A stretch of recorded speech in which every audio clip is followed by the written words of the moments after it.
चालू आहे. हे बोलणार आहेत. हे बाजलो.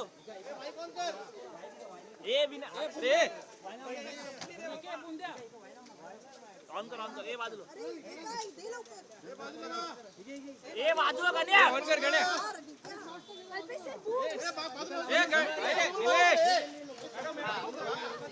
सर बरोबर सर थांबा सर. हे मागे नाही बाबा. हॅलो अरे बाजूला हे रोल का हॅलो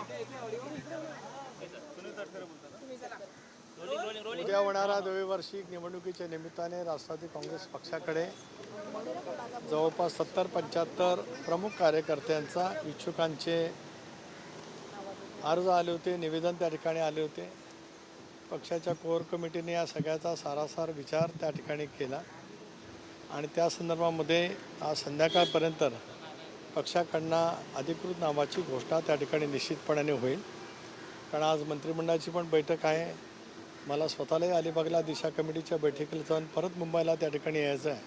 त्यामुळे या संदर्भातला पक्षाचा जो निर्णय आहे त्याची अधिकृत घोषणा संध्याकाळी निश्चितपणाने त्या ठिकाणी होईल.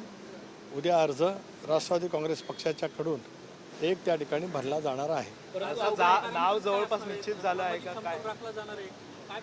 आम्ही संबंध विचार करत असताना प्रादेशिक समतोलाचा विचार केला, इतरही जी काही समीकरणं असतात त्याचा विचार केला, पक्षाच्या संघटनेमध्ये काम कशा पद्धतीने होऊ शकतं या संदर्भामध्ये सुद्धा विचार त्या ठिकाणी केला आणि या सगळ्याचा सारासार विचार करत पक्ष मजबूतीच्या दृष्टिकोनातून आम्ही या संदर्भातला निर्णय संध्याकाळपर्यंत घोषित करू.